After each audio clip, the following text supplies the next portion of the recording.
Hello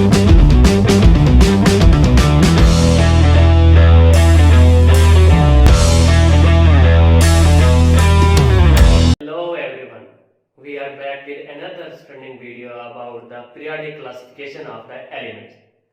Today we are going to discuss about the periodic properties of the elements in the periodic table. There are the number of periodic properties which are existing and in which we will discuss about the properties and the behavior of the elements. So let's have a look about those properties and discuss those in the detail. So today we are going to discuss about the periodic properties. There are the number of properties in which the behavior and the characteristics of the elements are discussed. So those the properties are listed here. There are the number of properties which are listed here. For example, this is the atomic size, the size of an atom. The other one is ionization energy. Next one is the electron affinity. Another one is the electron negativity, the metallic character, hydration energy, melting and boiling points of the elements, the redox potential, electrical conductance of the elements, and oxidation state of the elements. Periodic properties basically किसी भी element के वो properties होती हैं जो after an interval repeat होती हैं. जब हम पीरियोडिक टेबल के अंदर अलोंग द पीरियड और ग्रुप मूव करते हैं तो हम ये ऑब्जर्व करते हैं कि प्रॉपर्टीज एक वक्फे के बाद रिपीट हो रही हैं. इसी वजह से उनको पीरियोडिक प्रॉपर्टीज कहा जाता है. तो ये काफी सारी पीरियोडिक प्रॉपर्टीज हैं और इनको हम वन बाय वन डिस्कस करेंगे इन डिटेल. सो आज के इस लेक्चर में हम एलिमेंट की पीरियोडिक प्रॉपर्टीज में से एटॉमिक साइज के बारे में बात करेंगे. So atomic size is the size of an atom. और ये एटम जो होता है वो किसी भी फॉर्म में हो सकता है. लाइक किसी एक न्यूट्रल एटम की फॉर्म में भी हो सकता है, आयन की फॉर्म में भी हो सकता है, एक मॉलिक्यूल की शक्ल में भी हो सकता है, एक मेटालिक सॉलिड की शक्ल में भी हो सकता है. तो इस बेस पे हम एटॉमिक साइज को डिफरेंट फॉर्म्स में डिस्कस करते हैं. तो उन डिफरेंट फॉर्म्स में से हम आज एक फॉर्म के बारे में डिस्कस करेंगे and that is the atomic radius. The atomic size is discussed in the form of atomic radius, ionic radius, covalent radius, metallic radius, and the van der Waals radius. So these are the different forms of the atomic size in which the size of atom is discussed. And among these different type of radii, we will discuss about the atomic radius today. So first of all, we should know that what is radius. जिस तरह हम maths के अंदर पढ़ते हैं कि radius is the distance of nucleus from the circumference. The distance between the centre and the circumference is called radius. इसी तरह हम एटम के लिहाज से भी बात कर सकते हैं कि एटम के अंदर एक न्यूक्लियस से आउटर मोस्ट शेल तक जो सबसे बाहर वाला शेल होता है, हम उनके डिस्टेंस को हम एटॉमिक रेडियस कह सकते हैं. सो अगर हमारे पास एक एटम है और उसके नंबर ऑफ शेल्स हैं, तो इन नंबर ऑफ शेल्स में से न्यूक्लियस का जो सबसे बाहर वाला शेल होगा वहां तक का जो डिस्टेंस होगा वो एटॉमिक रेडियस कहलाएगा, which can be denoted as the small r. So the distance between the nucleus and the outermost shell can also be called as the atomic radius. But we cannot assign the atomic radius in this way. इस तरह हम किसी भी atom का atomic radius नहीं बता सकते.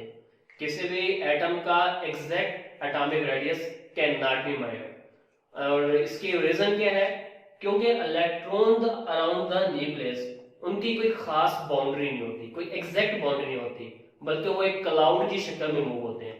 तो जब एक क्लाउड की शक्ल में होंगे तो हम उनकी कोई एग्जैक्ट बाउंड्री, कोई एग्जैक्ट एरिया असाइन नहीं कर सकते. जब इस तरह हम उनकी कोई एग्जैक्ट एरिया असाइन नहीं कर सकते, कोई बाउंड्री असाइन नहीं कर सकते, तो इस वजह से डायरेक्टली उस एटम के जो रेडियस है वो मालूम नहीं किया जा सकता. सो एटम के अराउंड इलेक्ट्रॉनिक जो पाथ है, जो ऑर्बिट है, उसकी एग्जैक्ट बाउंड्री नहीं होती. इस वजह से हम एटॉमिक रेडियस डायरेक्टली मेजर नहीं कर सकते. सो हम एटॉमिक रेडियस कैसे मेजर करते हैं? हम दूसरे वे से मालूम करते हैं. जब हम किसी भी एटम का एटॉमिक रेडियस मालूम करना चाह रहे हैं, so we measure the half of the distance between two identical atoms, between the nuclei of two identical atoms. Suppose हमारे पास दो एटम्स हैं और दो एटम्स एक दूसरे के साथ आइडेंटिकल होने चाहिए, दोनों सेम एलिमेंट्स के एटम्स होने चाहिए। तो उसके लिहाज से अगर हम बात करें, so one of the both atoms we must keep in mind that two atoms cannot be close each other in such a way that they just touch either. कोई भी एटम्स एक दूसरे के इतना ज्यादा करीब नहीं हो सकते कि आप उन दोनों की बाउंड्रीज को एक दूसरे के साथ मैच कर सकें। इसकी रीजन ये होती है कि इलेक्ट्रॉन्स जो होते हैं, इलेक्ट्रॉनिक क्लाउड एक दूसरे को रिपेल कर रहे होते हैं, तो उनकी रिपल्शन की वजह से हम ये एग्जैक्टली नहीं कह सकते कि दो एटम्स एक दूसरे को टच करेंगे। So there are the two identical atoms which are at the closest approach. ये दोनों एटम्स एक दूसरे की closest approach पे हैं। It means कि ये दोनों एक दूसरे के मजीद करीब नहीं आ सकते। तो इस closest approach पे इन दो identical atoms के जो internuclear distance है, उनका जो हाफ होगा वो एक एटम का रेडियस कहलाएगा। इसमें सेकेंड हाफ जो होगा वो दूसरे एटम का रेडियस कहलाएगा। So the half of the internuclear distance between two identical atoms is called the atomic radius. तो बजाय तो हमें एटम का ये रेडियस लग रहा है, इतना साइज लग रहा है, लेकिन दो एटम्स के क्लोजेस्ट अप्रोच के मुताबिक हम मेजर कर रहे हैं। क्यों मेजर कर रहे हैं? क्योंकि अराउंड द न्यूक्लियस किसी भी एटम के जो इलेक्ट्रॉनिक क्लाउड होता है उसकी कोई एग्जैक्ट ये शार्प बाउंड्री नहीं होती, तो उसकी एग्जैक्ट ये शार्प बाउंड्री ना होने की वजह से हम उसका डायरेक्टली एटॉमिक रेडियस कैलकुलेट नहीं कर सकते। इस वजह से दो आइडेंटिकल एटम्स के इंटरन्यूक्लियर डिस्टेंस का हाफ ले लेते हैं तो वो उस एटम का एटॉमिक रेडियस कहलाता है। सो एटॉमिक रेडियस जो है उसको चूंकि एक लेंथ है, एक डिस्टेंस है, तो लिहाजा उसके लिहाज से मीटर का यूनिट यूज किया जाता है। लेकिन मीटर जो है वो एक लार्जर यूनिट है और एटम का जो साइज या रेडियस होता है वो एक स्मॉलर क्वांटिटी होती है, स्मॉलर लेंथ होती है। इस वजह से हम स्मॉलर यूनिट्स यूज करते हैं। So the units used for the measurement of the atomic radius is one of those is picometer, which is represented by the pm and it is equal to 10 raised power minus 12 meter. The other unit used for the measurement of the atomic size or atomic radius, that is the nanometer, which is represented by the nm and it is equal to 10 raised power minus 9 meter. The next one is usually and frequently used is the angstrom, which is represented by the capital A with the top of the bubble and it is equal to 10 raised power minus 10 meter. So these are the major units in which the atomic size or atomic radius is measured and expressed. किसी भी atom के जो size होता है वो basically depend करता है उसके एटॉमिक नंबर पे, उसके नंबर ऑफ शेल्स की बेस पे। So there are the different factors which are affecting the atomic size or atomic radius of an atom. So कौन से वो फैक्टर्स हैं उसके बारे में हम आगे डिस्कस करते हैं। So now we discuss about the periodic trends of the atomic radius.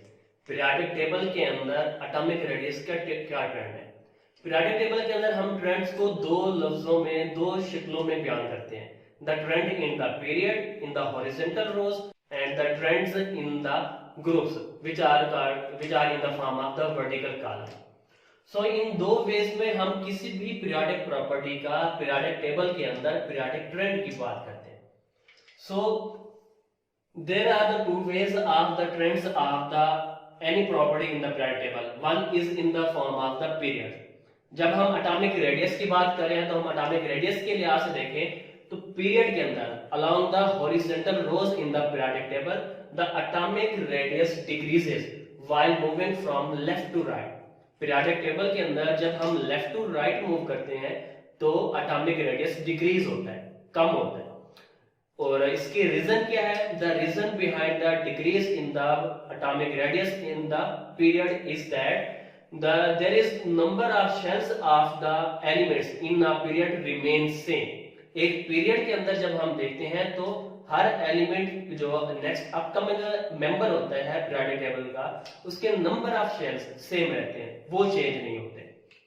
The second reason, अब नंबर ऑफ शेल्स सेम है तो इस बात से एटॉमिक रेडियस के क्या फर्क पड़ता है? इससे डायरेक्टली कोई फर्क नहीं पड़ता, लेकिन इनडायरेक्टली जब हम देखते हैं तो वो शील्डिंग इफेक्ट जो होता है वो ऑलमोस्ट सेम रहता है। What is the shielding effect? Shielding effect is the resistance or hindrance of the inner shell electrons and screening the nucleus charge for the outermost shell। अंदर वाले इलेक्ट्रॉन जो inner shells वाले electrons होते हैं उनका nucleus charge को कम कर देना for the outermost electron is called shielding effect, also called the screening effect. जब नंबर ऑफ शेल्स सेम है तो इट मींस जो नंबर ऑफ इनर शेल्स होंगे, नंबर ऑफ इनर इलेक्ट्रॉन्स होंगे वो भी सेम रहेंगे, इट मींस के शील्डिंग इफेक्ट भी सेम रहेगा।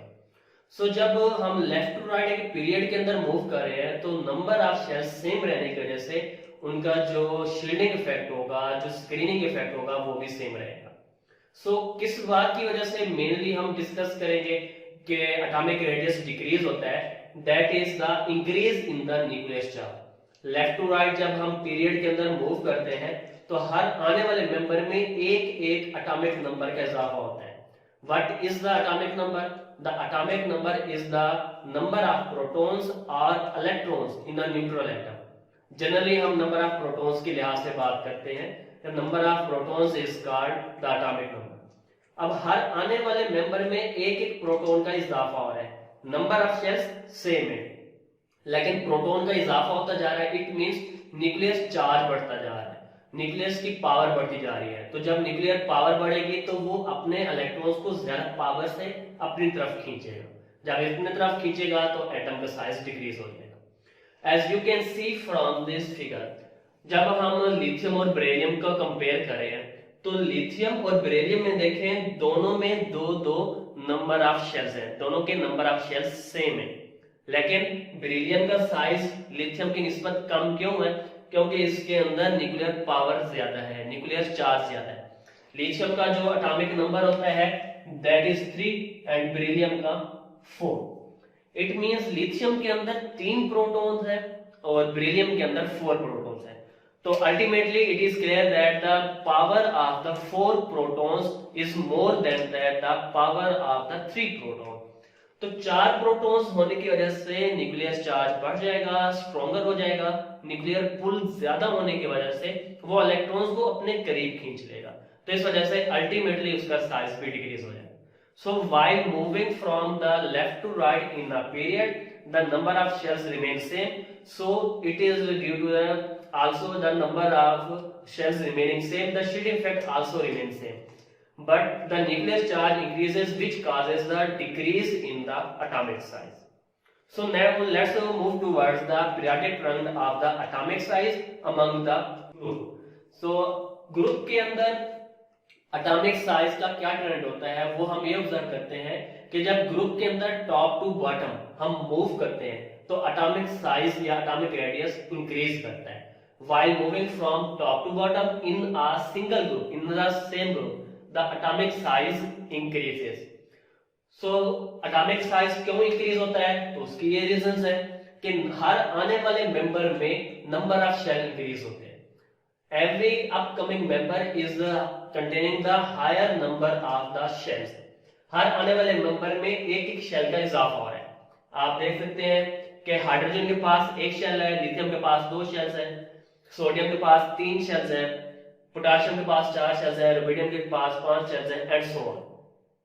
तो हर आने वाले मेंबर में एक एक शेल का इजाफा हो रहा है, तो उसी लिहाज से एटॉमिक साइज भी डिक्रीज हो रहा है। इसका मतलब ये हुआ कि हम ये कह सकते हैं कि एटॉमिक साइज और radius is directly proportional to the number of shells n. n is the principal quantum number which shows the number of the shells, number of orbits. तो टॉप टू बॉटम जब हुए number of the shells increase होते हैं उसी लिहाज से atomic size भी increase होते चले जाता है। तो top to bottom atomic size increase होने की एक मेन रीजन ये हो गए कि हर आने वाले मेंबर में एक एक शेल का इजाफा हो रहा है। सेकेंडली जब नंबर ऑफ शेल्स इंक्रीज हो रहे हैं तो दरमियान वाले नंबर ऑफ शेल्स का भी तादाद भी बढ़ रही है। लाइक आप हाइड्रोजन में आउटरमोस्ट शेल और प्रोटॉन के न्यूक्लियस के दरमियान कोई भी शेल नहीं है, तो वहां पे नंबर ऑफ इनर शेल्स 0 है। लिथियम में देखें तो आउटरमोस्ट शेल और न्यूक्लियस के दरमियान जस्ट 1 शेल है। सोडियम में देखें तो आउटरमोस्ट शेल और न्यूक्लियस के दरमियान 2 शेल्स आ गए। इस तरह पोटाशियम में दरमियान वाले 3 शेल्स हैं, रुबिडियम में दरमियान वाले 4 शेल्स हैं। तो जैसे जैसे number of shells inner shells increase होंगे तो it means number of inner electrons भी इंक्रीज होंगे। जब नंबर ऑफ इलेक्ट्रॉन्स इंक्रीज होंगे तो वो न्यूक्लियर चार्ज को ज्यादा स्क्रीन करेंगे, ज्यादा शील्ड करेंगे, तो अल्टीमेटली आउटरमोस्ट इलेक्ट्रॉन्स पर कम अट्रैक्शन पहुंचेगी। जब अट्रैक्शन कम पहुंचेगी तो वो इलेक्ट्रॉन्स जो होंगे वो न्यूक्लियस से दूर दूर रहेंगे। तो इस बात से भी ये इफेक्ट पड़ रहा है कि एटॉमिक साइज इंक्रीज होगा। The third reason is the nuclear charge increase हो रहा है। हमें क्लियर है कि जब हम डिफरेंट एलिमेंट्स हैं तो इट मींस इनके नंबर ऑफ प्रोटॉन्स, इनका एटॉमिक नंबर भी डिफरेंट होगा। अब हाइड्रोजन का एटॉमिक नंबर 1 है, लिथियम का 3 है, सोडियम का 11 है एंड सो ऑन। तो number of protons is also increasing. It means the nuclear charge is also increasing. But what is the factor that which governs the decrease in the atomic size? That is the effective nuclear charge. The effective nuclear charge decreasing and effective nuclear charge is the nuclear charge approaching to the outermost electrons after screening effect, after shielding effect. जब inner electrons की screening या shielding के बाद जो outermost electrons तक nuclear charge पहुंचता है, nuclear power पहुंचती है, हम उसको इफेक्टिव न्यूक्लियर चार्ज कहते हैं। And it is represented by capital C with EFF, Z effective nuclear charge. So effective nuclear charge decrease होगा, इट मींस न्यूक्लियर की जो पावर है, न्यूक्लियस की जो अट्रैक्शन है वो आउटरमोस्ट इलेक्ट्रॉन्स तक कम पहुंचेगी। तो जब वो कम पहुंचेगी, इलेक्ट्रॉन्स दूर हो जाएंगे, तो एटॉमिक साइज भी इंक्रीज होगा। So when we move in the periodic table from top to bottom in the group, the atomic size increases and that is due to the upcoming member of the group has one more shell than the previous. Also, when the number of shells are increasing, the number of inner shells are also increasing, which leads to the increase in the shielding effect. When the shielding effect increases, the effective nuclear charge decreases and overall the atomic size increases. This is the trend of the atomic radius among the periodic table, that is in the form of period or group. Atomic radius is less prominent in the S block and in the D block because there are some abnormalities, but it is more prominent in the P block, in which we can observe the proper decrease in the atomic size. The periodic trends are less prominent or less clear in the form of the S, D and F block because the S block contains only 2 elements in the period. D block contains 10 elements in the period, but there are some abnormalities in which we cannot clearly assign the periodic trend. And F block, in the case of lanthanide and actinide, there are also some abnormalities in which the general trend of the atomic radius falls. But it is more prominent in the P block. In the P block, the atomic radius is more clear and more prominent because there is the gradual and clear decrease in the P block from left to right moving in a period. Generally in the form of F block, in the form of lanthanides and actinides, there is a gradual decrease but less prominent. जब हम F block की बात करते हैं तो वहां पे 14 elements की सीरीज है। जब उनके अंदर हम ऑब्जर्व करते हैं तो उनमें ग्रेजुअल डिक्रीज होता है, लेकिन वो लेस क्लियर होता है, बहुत माइनर चेंजेस के साथ होता है। बट क्योंकि वो 14 एलिमेंट्स की सीरीज है और वहां पे ग्रेजुअल डिक्रीज है, तो लैंथेनाइड और एक्टिनाइड्स के अंदर decrease in the atomic size in the lanthanide and actinide is called the lanthanide contraction. In case of lanthanides, it is called the lanthanide contraction, and in case of actinides, it is called actinide contraction. But for both of the series, for overall F block, the general term lengthened contraction is used. So we can see in the periodic table, here is the periodic table in front of you. You can see that there is the general trend or general decrease in the atomic sizes from left to right and general increase in the atomic size from the top to bottom. But you can also see the abnormalities in the D block and F block, where some of the elements have abnormal behavior or abnormal trend from the general trend. So in today's lecture we discussed about the number of periodic properties in which we are going to discuss in the next upcoming videos, and today we discussed about one of the periodic properties, and that is the atomic radius. So we observed the definition and it's the general trend in the periodic table. So like the videos, also subscribe the channel for further updates and share with the other ones. Thank you.